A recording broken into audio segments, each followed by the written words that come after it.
SWTV ya bilenge pe pona bilenge ya Congo. Ils ont un bourgmestre Morota comparé à la jeunesse. C'est Togoyamba Gentini Ngobila. Alors gouverneur la ville de Kinshasa. Banda comment gouverner na sola na ba gente. Non na monaté bourgmestre a bengi ba associé jeunesse si activité. Na tikala kozwate ata mukolo moko enveloppe ya 10 000 francs. Et outi na commune ezate. SWTV, le rendez-vous de toute la jeunesse. Bonjour et bienvenue sur SWTV. Ça dépend de l'heure à laquelle vous êtes libre pour Kolanda chaîne Nabino et ça a toujours promotion de la jeunesse congolaise. Les deux Toyambeli Bino président, il y a conseil communal, il y a commune, il y a Kinshasa. Avec lui, Tokoso Lamakambo était du rôle de la jeunesse dans la lutte contre le Covid-19, maladie au Wapi et pandémie au Wapi, et ils ont rangé le monde entier au Boma. Bonjour Président Trésor. Bonjour Madame Janely Mavung.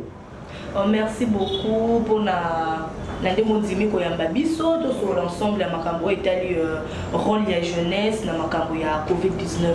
Avant que to kota na vie ya sujet na biso batu mingi bazola na biso balobi biso pe to comprendre raté conseil ya wezani. Tout conseil ya jeunesse eza cadre de concertation.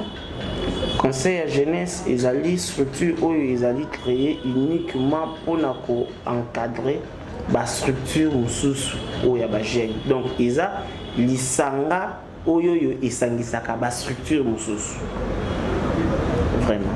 Il y a une structure mususu. Si ko soto bito tala na commune Kinshasa munene boye, okipe ko eba ko énumérer ba structure boni o bozo compter na kati ya commune. Oui, na commune de Kinshasa, awa précisément, tous allés lokola na 147 structures. Oui,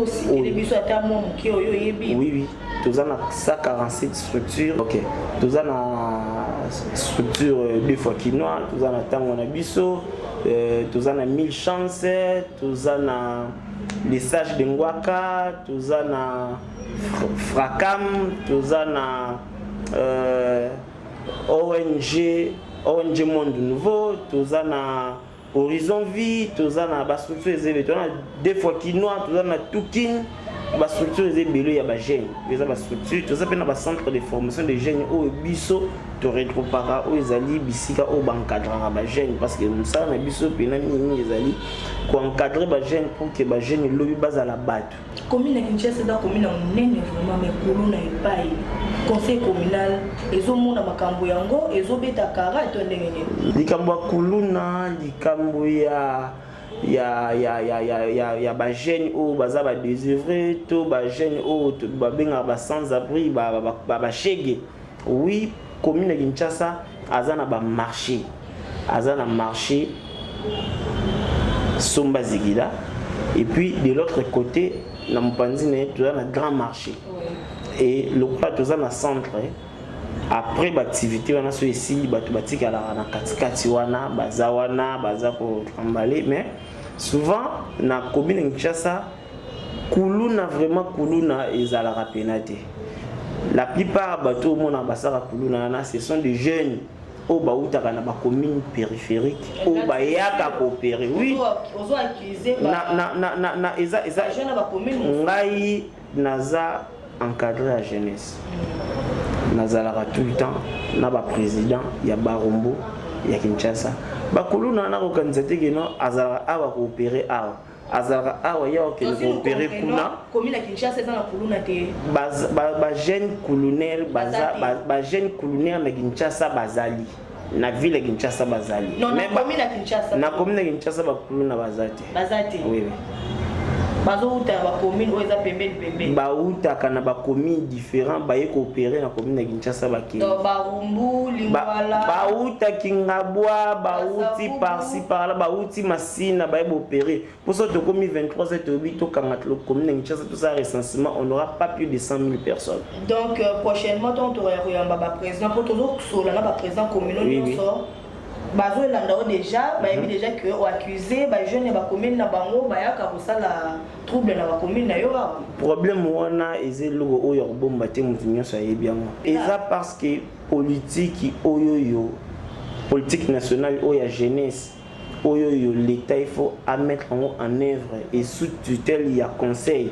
Jusque là l'État n'a pas quitté pour n'a pas conseil pour n'a pas recadrer les jeunes pour n'a pas récupérer les jeunes mais puis le monde a moins effort il y a qui est oui biso tout ça la activité tout ça la formation tout bien la jeunes ba moins effort il y a qui est wana kusala oui approcher kabilenge wana to approcher kabilenge wana bayaka vers biso bazana ba problème baye orienté bango baza batu bayo kaka mais difficulté na bango ezali akoyo koyoka yo soka zongi mais aza eloko kesala te voilà et c'est que ça problème ya wana biso awawa ngai personnellement na kati sa commune de Kinshasa na instaura système moko nazwa ba partenaire ou ba tela biso des centres de formation de jeunes na kati sa maison communale ya Kinshasa moko ezali pour na gistage et puis muso ezali pour na peinture donc ba jeunes tozora ba jeunes wana parce que baza batu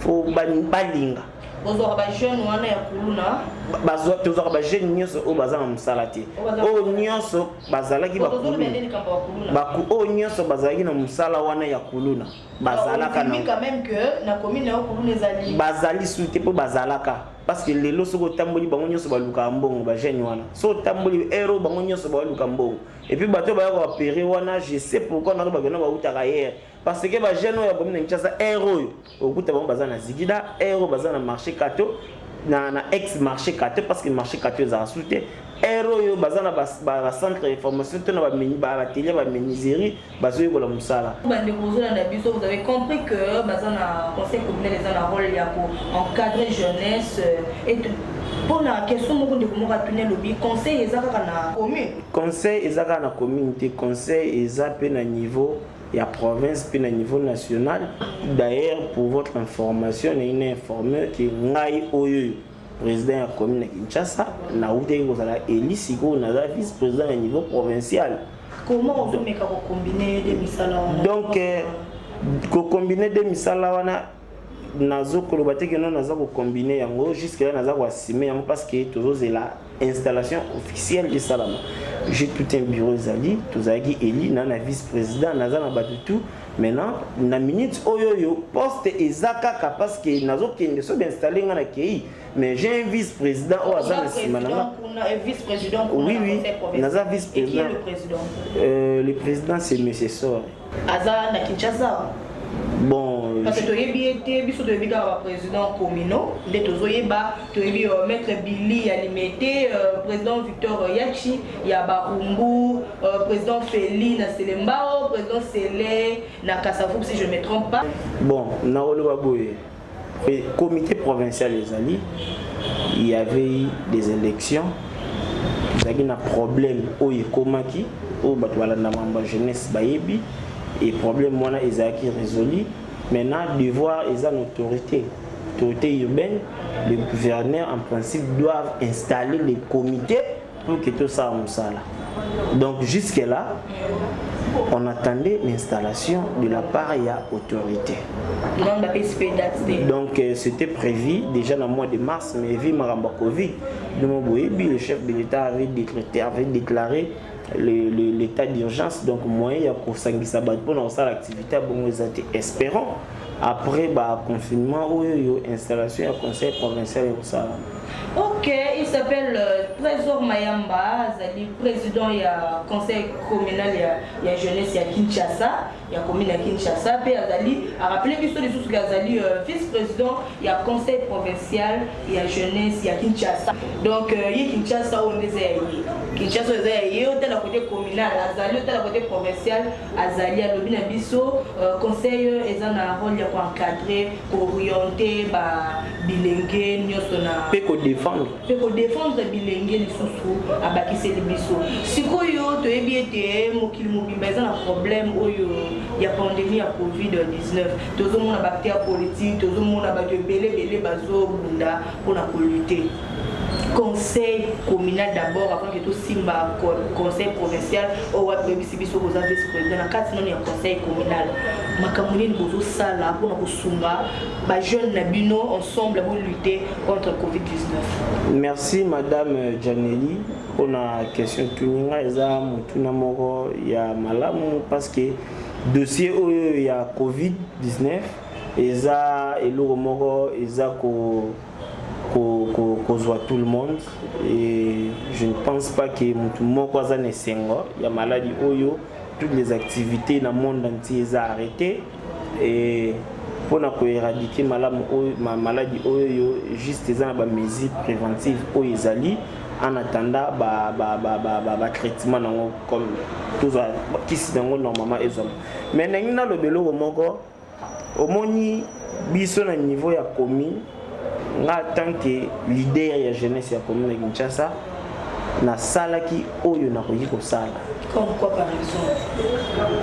J'ai passé na sensibiliser ba jeunes na bureau na ngai sur le média, on a fait des émissions tout sali ba fiche pour na pied bisabatu na zwaki ba mégaphone na pesi ba jeunes oyo ya ba structure o bazara na biso awa ba image ezali na opesa yo pona to komisa message wana batu ba yeba ke maladie wana ezali pasi soki ekomeli biso ndenge eza na bamboka mosusu vraiment ezelo ko bomba te to yebi ke sur le plan sur le plan ba hôpitaux biso na Congo awa toza na mo niveau ya sekoleka mboka mosusu wana eyebani vraiment tozo vivre na grâce soki maladie wana ekomeli biso ndenge ezalaki na Italie ndenge eza na États-Unis en tout cas na nza to tanga bibembe otanga mais nzambe asali biso ngolu maladie wana izoya progressivement en attendant ba lurakisi biso to saki par na biso to pesi ba to bagan pour na ba se protéger tout ça là qui ba l'eau ya ba cash né na propre argent. Pour ça là qui a depuis quand? Il y a de cela une semaine tout ça qui ba lave main tout parce que tout ça ma coquille ya ogeso ma ba lave main tout posé. Alors tout ça dans 3 4 5 to kei to te to sensibiliser ba tout ça on a boka ça tout ça qui na boka ça ba image ezali to komi ba photo ne ba député ba ça non biso teza pona moni profiter omoni non omoni élection 2023 omoni biso to sara makambu pona ko préparer ba élection te pour preuve to moni ngo sikoyo soki vraiment ba député o wana ba nakanisa ba Hollande ngai parce ba Hollande mission o ba yaka pona ba intérêt na bango parce que siko omoni ata ngana comme na Kinshasa na moni mutu moko te o ya ye so ya ki élection ezaki na mois de juin mais siko ozomona bazo kabola batu ba bassin ba lave main bazo kabola ba cache ne mutu moko sala chaque ndambo bazo lenga po ba ki ba ozo ba voir donc yangwana population faye ba mutu nini o ye à voter. Population foyer ba mutuni o ya ko pesa mandat parce que ba ya ka pona bentire na bango soka azu déjà posté à comme l'assemblée provinciale nga zo loba na yo na moni ni depuis parce que na commune je suis ko député provincial na biso te député provincial na biso te ko kufa ce n'est que normal suppléant na ye nanu akomi nang ba validé vie makam oyoyo mais tous les autres bazaki candidats tisiko ata moko te o na monia bazate mama ata mutu moko te aye po ya kopesa o cash ne aya kosala ba fondation ba ONG o biso bilenge banani vraiment s'il faut féliciter na féliciter oyo ngana moni so koti na entre commune au mona peine victoire aza reconnaissant la population qui n'ose pas se balayer à mapa nae na moni asali ba citerne aye kopesa na ba commune na moni peine victoire et puis na moni pasteur moko lisusu ya commune na Kinshasa mutu ya bonne volonté aye bon kombo na ye koyela ngai na bungi mo muke aza pasteur aza na église ana commune na Kinshasa na Kigoma na Bokassa na Elilota na moni aye na ba lave main na ye à présenter un pas bourgmestre et puis à placer un sur Bokasawana, c'est un geste à féliciter. Et puis biso pour tout ça l'action tout ça la giwana ya utaba la vie. Mais conseil communal ezo sangisa plus de 100 structures. Oui, si 147. 147 structures si je ne me trompe pas. Si vous na ba structure wana aussi au bali aussi te ga watu mususu ba structure wana ata situation mo roté et yé na moi quelque chose président to ke ochata na moi point wana to chata moi lave main. Hein? Maman, omoni ngana lingaka sembo. Nga lingaka sembo. Ba association no moni. Ba association wana omoni bazana ba difficulté ya osakana te. Soki na moni ba structure mususu ko esalaki moi ba activité awa. Ezali ya ko compter na monaki codique. Codique association ya ba jeune codique basalaki activité invité ngai en tant que responsable de la jeunesse nazalaki il y a tango na biso basalaki activité na bango ya kabola ba cash né na monaki na participaki et so tout monde so monde ça eloko malamu il faut ko féliciter mais ba structure wana bazaka ba difficulté à fonctionner parce que bazana moyen té il faut biso yango na moni vision o ezali ezaki non na niveau ya conseil même provincial les bazo travailler comme bénévolat bazana moyen il faut ba cotiser na vie o ya passion oui yanga na zoloba na d'abord oui et puis na moment où tozali oyo c'est un peu difficile vraiment ba sa cotisation pour na ba c'est un peu difficile aussi que ba accompagner bango financièrement oui donc comprendre que na baza ba o mususu basalaka asali moi trop bazo ko souter parce que vie ezo comme trop dire alors ezo senga il faut moi appui eya ezo senga il faut moi ko renforcer bango ta mususu si pas ko benda bona ba activité bo pesa bango ba formation mususu pour ba comprendre les sous et puis de l'autre côté ko dukela bango ba financement hein parce que il y a des banques au Bazali il y a des organismes au Bazali ba meka ko auto financer ba structure wana pour que bazo moma koki parce que pour na bango moko boye c'est un peu très difficile parce que ba kokana ko s'affilier na ba na l'état vraiment té nous soka y a vu moi autorisation a vu moi ni mais pour avoir ba document toi travailler na légalité azo kokati baza la volonté wana même makoki ezate donc yango no moni biso tous a déterminé que non il faut tout ça na bakondi to mega ko faciliter parce que ba structure wana soki eza pour respirer ceux qui bazo fonctionner quelque part déjà côté chômage pour sentir que non batu baza pour développer pays musala ba vous appelle moi quelque chose et puis mamboeza mala et donc mon tuna mona bosana qui est que bosala ka renforcement des capacités à ba leader de jeunes ya commune oui tout ça ba formation ba tout d'ailleurs d'ici là ceux qui ont eu Covid ont été tous na formation mon fait tout ça il y a ba jeune par rapport il y a d'abord par rapport non avant non droit de l'homme tu tout ça bango formation mon corps sur leadership il faut pas comprendre le leader azara ndengeni parce que mutumso azana la structure mais il faut yeba et le roni oyaza nango azo transmettre pas bato OK de uti kozwa sango moko mikolele ki awa eza na jeune congolais moko na Madagascar abimisi kisi oyo ezobundisa coronavirus tomoni nungu esa na milia ba jeune balobi que na Congo abanzimaka biso te tala libana ndenge toke kozwa valeur oui le corona vraiment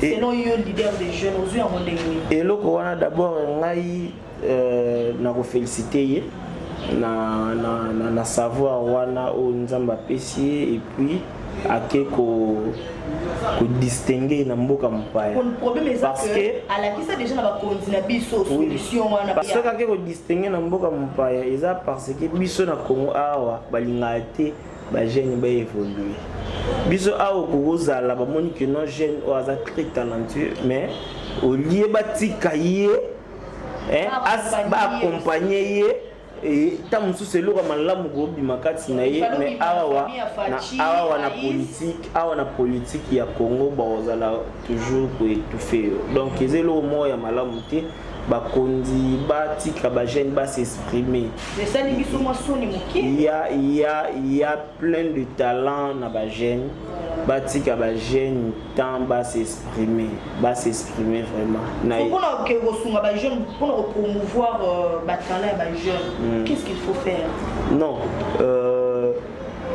on dit que bah que tu occupes les locaux bimsa moi tu occupes ça fait moi jeune mon père il y a 25 ans ça ne peut avion na Congo awa maman na ebisa o neti biso do na commune Kinshasa na yibi ba jeune ba na commune Kinshasa ce sont des jeunes très intelligents na yibi ba jeune baza basala ka meuble so basali meuble batelemisi meuble oyo utaka na bamboka mosusu d'importer telemi boye eza durable eza propre et puis soin koleka yango mais les gens bako préférer basomba na bango oyo ba chinois batika wana toyebi ya ba 4000 $. yango wana biso tozosenga même na niveau que ce soit na niveau national que ce soit na niveau provincial ba accompagner ba conseil à jeunesse ils ont ça la Sony Nathalie na internet comment gouvernement sénégalais bâtit 10 millions de dollars financer ba jeunes pour la sensibilisation à Covid. On avait suivi ça. On a déposé des projets par-ci par-là pour la Covid où le gouvernement a accompagné Bino. Na niveau provincial, j'ai passé dans des missions. On a fait des affiches. Toujours réfléchir à tous ba jeunes baza très talentueux bazo sala ba détergent ba gel ça ba gel hydroalcoolique oyoyo tant que vice-président provincial na pesi bango un lot ya ba alcool du naturel ba jeune ya lemba baza ba chimiste na pesi bango plus de 500 bouteilles d'alcool pour que bakende kosala ba gel hydroalcoolique to kabolango na ba gel mususu. Donc j'ai droit d'ici là production ici là na robenga ou assister na activité na to kabolango ba gel to pesa ngo ba o baza na makoki ya osomba te c'est pas tout le monde baza na makoki ya osomba et loko o na 2000 francs 2500 zumbo te. Mais tout le monde bazo bundisa pe na OMS. Biso déjà d'ailleurs on est en train de réfléchir comment biso tout ça la soutien à biso on a ko féliciter vraiment tout ça là on va bruit d'ici là boyo quand on les cas c'est une fierté pour nous les jeunes bah mon non jeunes congolais à saluer le comment boyer et puis et des mondes entiers et ça et le comment va féliciter donc à part na biso on est en train de réfléchir comment te mener l'action il y a ma casse pour que pour la promotion naïe parce que promotion oui les autres comme un malgache ni muta découvrir qui soit or c'est un Congolais c'est un Congolais oui. Donc comme Congolais on a ils ont banaka biso ni tolo ba que c'est un Congolais mais le président malgache il dit que c'est un malgache. Le problème est ça. C'est un jeune malgache qui soutient les jeunes. Tout le monde est dans la conférence Basalaki, vidéoconférence Basalaki, le président africain Moussoussou. Il parlait seulement il y a jeunesse là. Il faut toujours promouvoir. Notre président était là. Et le Kouana, Yango, Ezosanga na bakonzi na biso. Oui, toujours nous allons soutenir les projets des jeunes. Nous voulons l'épanouissement et le développement de la jeunesse. Mais il fait ça avec accompagnement à l'autorité. Comment expliquer le de la jeune sans pourtant consulter la jeune? Là, c'est être contre la jeune. Donc, il faut avant de parler pour la jeune, vous allez voir la décision kondi bazozwa awa par-ci par-là na makambo ya ba jeune tout ça. Il faut pas consulter biso moko ba jeune. Toyebi que tous un centre de formation ezali au ba jeune bakenda. Il y a l'état. Ba jeune bakenda. Ba jeune bakenda pourquoi? Parce que bato bazakuna baza ba vie. Philosophie ya ba jeune au baza de lona ya bango egosimba te. Faut baza na muto azana makila lo roi ya bango ya sancho na yebi que no jeune o likambo ezali boye to kokitisa ye to sola pona boye pona avancement. Donc faut a lobi que ba consulter rabino c'est parce que dans ce hollandais mon qui est moi sérieux exacté la carte de l'organisation la bino. Non, ba conseil eza structure mo bien planté pour votre c'est bourgmestre na yo bozana relation malade. Bon Tous en relation malamu te pour ani. Accompagner l'activité na bino. Tous en relation malamu. Problème est anini. Ils ont bourgmestre mort accompagner la jeunesse. Là je parle et marambo nazoloba nazako assumer yango. Ils ont bourgmestre mon côté oyoyo accompagner la jeunesse comme il faut. C'est-à-dire ils ont une activité oyo ils ont avant que ça il faut que bien la jeunesse va participer. Le bourgmestre lui-même a aussi la que commune est développée, même les gouverneurs. Et d'ailleurs après makambo yo to ba to banana likolo poto kitanase parce que bango baloba plus ba banga bato baza likolo. Après makambo yo na cadre conseil professeur Togo Yamba Gentini Ngobila. Ala gouverneur la ville de Kinshasa. Banda comme gouverneur na sola na ba gente. Eza normalité. Ndeni ozo diriger ba gente maintenant nous sola na ba gente. Yango il faut que banana ko installer conseil provincial. Provincial ndazali interlocuteur valable ya jeunesse wana. Comment expliquer vous organisez des choses toboité. Tolobi que non, on sur ala ta cachiné pour que tout se protéger pour la maladie. Mais déjà tant bâti amende à 5 000 francs. Ils ont mabété pour que mutu au hasard nango a refuta. Mais jeune au hasard la bataille à 5 000 francs wana wapi. Na félicité policier moko na monaki quelque part. Aza ko sensibiliser batu bola ta masque. Voilà. Bola ta masque. Ezaka te que non, faut bokanga mutu. Mais ba ko kanga. Ezaka te. Parce que ba jeune tango aza na eloko o sala te, aza na mbongo te ya osomba masque 2000 francs. Oh, on a coûté masque médical comme déjà dans les 4500 francs. Aza na mbongo osomba ngote.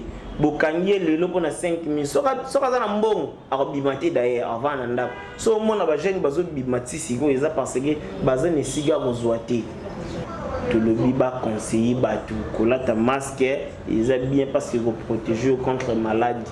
Oui, maladie ezali maladie ezoboma mais kokanga pona mundu azangi 5000 azangi masque ta muso azangi mbongo yango na to senga bato wana bayemba bango wana bato bayo luka bafwe pa bato. Pour ça, ça va masquer. Bon, ça va tout dire. Vous allez en 3 soirs à Sogol Moussou, le Lati Moussou. À Sogol Lati, Tam Moussou, Moutaza Nangote, tu es difficulté, tu as Nango. Bana to bani magam, oh, il y a état d'urgence. Les gens battent Moussou, à Yébé, si ils ont même pas 100 francs. Les Cambons, tu me calmes, tu peux lever la roue là. Toujours qu'il doit. Bon, état d'urgence, c'est ça ma bête, c'est ça pour nous protéger Bissomoro par rapport à la situation. Pour la vie sociale, oh, il y a un siko moni. Mon avis, maman, tous en moussala, ma casse en salle. Déjà, pour votre information, on a déjà que le conseil provincial, déjà, tous en cas de négociation, la division urbaine et jeunesse, pour notre 300 hectares, pour notre projet de sécurité alimentaire. Donc, déjà, on a ébissé, et on a président communauté Koutani, Mbalamoko, na Mongata, soit na Douma. Pona toyé na ba to pesi ba jeune ba conseil to pesi ba espace to pesi ba structure oyo baza affilié la jeunesse parce que tout le monde a déjà à lire au tozo kende après Covid oyo il y aura des crises alimentaires à ya saranate déjà toyé bineni biloko za romata et biloko mati dollar et mati toyebi réalité et to kende wapi nzale comme makasi alors tozo sala bongo pona to prévenir mabe ko matin na ba jeune parce que jeune encore vendre nzala te ceux qui avandi nzala vandi nzala lobi otinda ye aiba alors que ba jeune wana si batika misala wana bakoma na makambo mususu. Donc le moyen le plus facile pour na biso ko ravitailler Kinshasa conseil provincial on a réfléchi sur un projet où tu déposes déjà par-ci par-là, toujours ça l'appel na où il y a bonne foi, na autorité, va accompagner le projet de sécurité alimentaire pour ravitailler la ville de Kinshasa. C'est vraiment important. C'est vraiment important. Alors pour le conseil communal, toujours maintenant dans le conseil communal, et comme quoi on peut te rappeler la que mais c'est raison Mayamba Otoyambi Azali président il y a conseil communal il y a jeunesse il y a Kinshasa puis Azali Lisusu vice-président il y a conseil provincial il y a ville province de Kinshasa donc Monique Azolobela deux postes na parlement pas beaucoup maité pose toujours na Katsuana au lobby na tout ce monde mukina makambo itali accompagnement il y a conseil communal na niveau municipal. Est-ce que tant vous remettez ça dans la décision naie avoir associé bino associé à jeunesse donc si nous comprenons bien ça makambuye moko non na monate bourgmestre a bengi ba associé jeunesse si activité même si au approché le wana bango il faut ba bourgmestre ba yebaki ba président jeunesse ba benemi na bango te tu es peu du ka poste wana ya ki bourgmestre te biso tozo sala part na biso tant que ba encadrer ya jeunesse to apporter implice tant que ba jeune na ba structure na biso comment to ko faire développer ba commune to pe ba ville na biso mais ba bourgmestre ba comme ça ba président bidemi na bango. Oui, tu approches. Moi j'ai des accusés de réception, il y a des documents au nakomaka. Au commis au sengi, moi accompagnement.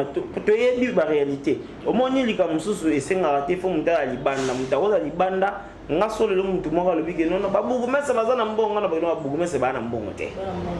Parce que ba commune ba sala ka mbongo mais bugu mesa be na mbongo te.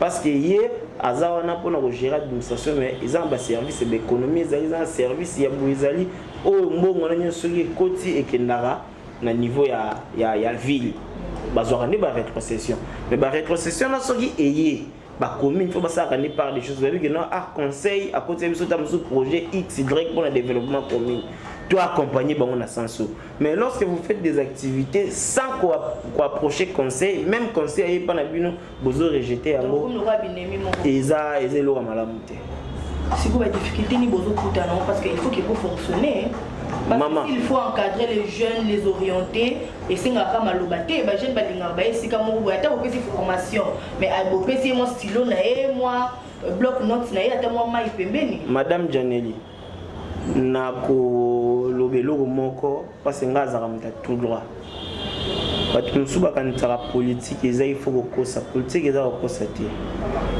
hein politique eza ka te il faut ko sa mutu ba mono za politicien so za politicien il faut faire avancer makambo ekende liboso bandanga na zala président ya conseil communal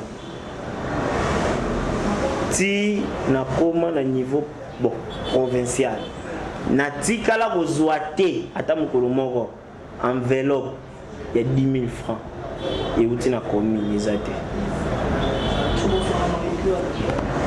non organisaka to na bureau na awa na conseil communal to monde bakiti ya plastique ezali message ordinateur yo moko posa na mesa ya bien na sala ngo parce que naza jeune esika nazali na roza na salité te nakova na salité te eza na mutu moko te aya kobakisa libanga sur oyoyo tosalaka na baactivité to mpe kobongisa biro oyo olandi maintenant ntango toza koapporter implice na biso mpo na développement nde esika nga namona bourgmestre aya kopesa na jeunesse cadeau ya ordinateur parce que azalaki étonné aye comme bourgmestre na commune na Kinshasa akutaki non jeunesse eza na bureau evanda atuni bazwaka transport ose bazwaka transport te apromete ape transport si lelo pape sa prete wana na lobby donc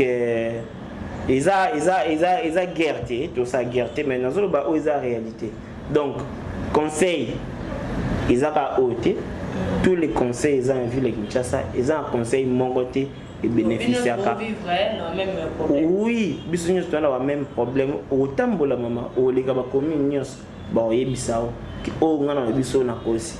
Donc eza pasi tosengi na babourgmestre na biso bazolanda biso parce que élément oyo tokotindela bourgmestre ya commune ya Kinshasa monsieur Rossi Kiwa tokotindela ye élément oyo alanda ayoka badoléance ya bilenge vraiment son excellence kosala ngo problème te eza demande ya bilenge bilo mosusu bakoki oloba nango en face boye te mais na kati ya émission na baquestion na biso nde tosali ke ebima bana yo baleli vraiment après état d'urgence oyo meka vraiment kotia jeunesse oyo à la hauteur ndengo prometaka l'autre fois tozalaka wa tant ba jeune ya commune ya Kinshasa ba yambaka yo toyokaka ba promesse oyo salaka soki vraiment comme na niveau ya ko satisfaire bango na niveau wana ezalama malamu yo moko pe kotombola yo quels sont ba projet miki otika parce que état d'urgence c'est que na suka ba projet miki otika nango na pona ça na commune. Bon, na niveau la commune awa jusque là à part ba activité aussi tout ça dit toujours réfléchir aussi toujours bon c'est tout ça là Nicolas parce que tout ça là qui dans quartier le roi Ngwaka Madimba Nini maintenant tout le monde qui t'a pendé Boyuma Mongala tout qui kabola ba cash ni donc il y a tout ça et toi na commande tout ça c'est qui je crois après demain. Comment il y a combien tant ça bon non au moni biso to approcher ba jeune so za l'idée il faut approcher ba jeune ils ont ba jeune so ba ko contribuer non seulement kana mbongo to mimi bon batisi le quoi baza ba jeune baza ba couturier ya commune Kinshasa ba ça non président to son ba singa to sala ngo parce que to mesana ko sala ngo to za ba encadrer ba jeune to sala ngo na mbongo ya communauté ni mbongo ya hôtel de ville te biso moko tanki ba encadrer ya jeunesse ndi to sala ngo pona ko apporter un plus na biso pe to tsamwa libanga na cadre ya bien. Merci beaucoup de comme na suka ya émission pour lancer un message na bilengi no bazolanda yo ya commune na yo ya ville province de Kinshasa ya Congo Mbimba pe bazwami libanda ya mboka. Bilenge ba jeune nyonso ya Congo nalingi boyeba vraiment que maladie au COVID-19 maladie ezali eza exister. Eza maladie mo eza très dangereuse et to senga na ba jeune nyonso na kolanda oyoyo ba konzi ya mboka balobi tulata cache-nez pour se protéger et c'est le moment malamu parce que il faut protéger yo pour protéger bande ko mususu photo sur la maboko na mai na savon et ceux qui vous en a makoki au sala ba solution hydro alcoolique bosali tout que ceux vous en a makoki au sala ba solution gel hydroalcoolique bosali ou soit encore pour sombi ba désinfectant pour à chaque fois ko sokola maboko et ko protéger yo moko o simba esika moko maladie ezalaki mutu muso asimbaki yo yebike et maladie ko rattraper yo donc maladie ezali faut te mi batela on est de jeunes et maladie ezali ko leka faut te mi batela soki eloko ko sa les ati babi distanciation sociale vananda. Merci beaucoup chers internautes pour la patience Nabino, Nadenge Bolandi Bisso du début à la fin. Tout ça la tournée Moko, il y a toutes les 24 communes, il y a Kinshasa pour nous recevoir. Là, président du conseil communal, il y a jeunesse, il y a ma commune, battle servicio rôle na bango pour la lutte contre la pandémie ou la Covid-19 ou la tobanzi na commune maire to banaki na commune maire to solo ni na président Trésor Mayamba il y a tel servicio ba projet ya conseil provincial ya jeunesse pe ya tel servicio li susu misala o wapi ba sali pe o bazo sala na tina ko bumisa Covid-19 to kutani mbala sima bon continuer à s'abonner, bon partager émission Oyoyo pour na koyo qui ça voix ya jeunesse ya Kinshasa to kutani à la prochaine. Si ma caméra to zala ki na Voldosh Armani Voldi Coco yewa piaza réalisateur ya émission na biso ya mokula lelo bon